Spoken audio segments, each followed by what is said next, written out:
बैठ जाता है।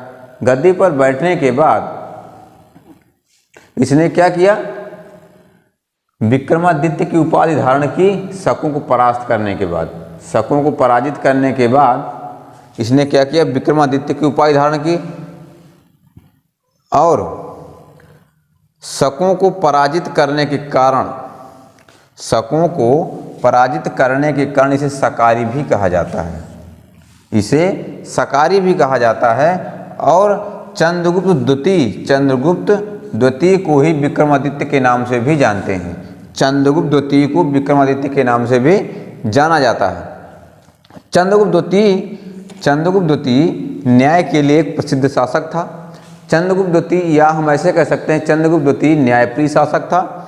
इसके शासनकाल में न्याय व्यवस्था बड़ी जबरदस्त थी।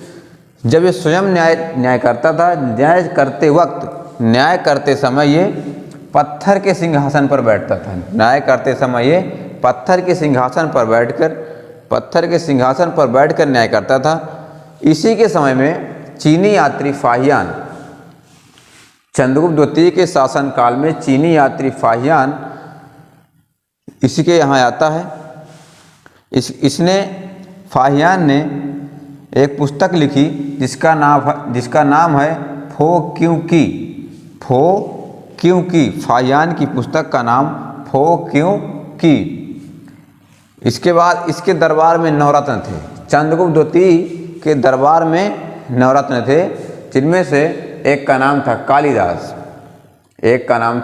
कालिदास, जो संस्कृत के महान विद्वान थे। कालिदास महान विद्वान थे। इन्होंने रचना लिखी, एक का नाम था अग्निमित्र और पार्वती परिणय और कालिदास इसी के दरबार के नवरत्न थे। किसके? चंद्रगुप्त द्वितीय के। इसके बाद इसके ही दरबार में एक डॉक्टर थे, डॉक्टर यानी वैद्य, एक वैद्य थे या डॉक्टर थे जिसका नाम था धन्वंतरी वैद्य थे। बहुत अच्छे डॉक्टर थे। धन्वंतरी के नाम से तमाम हॉस्पिटल में चल रहे हैं आजकल।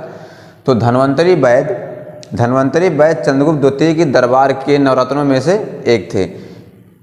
चंद्रगुप्त द्वितीय के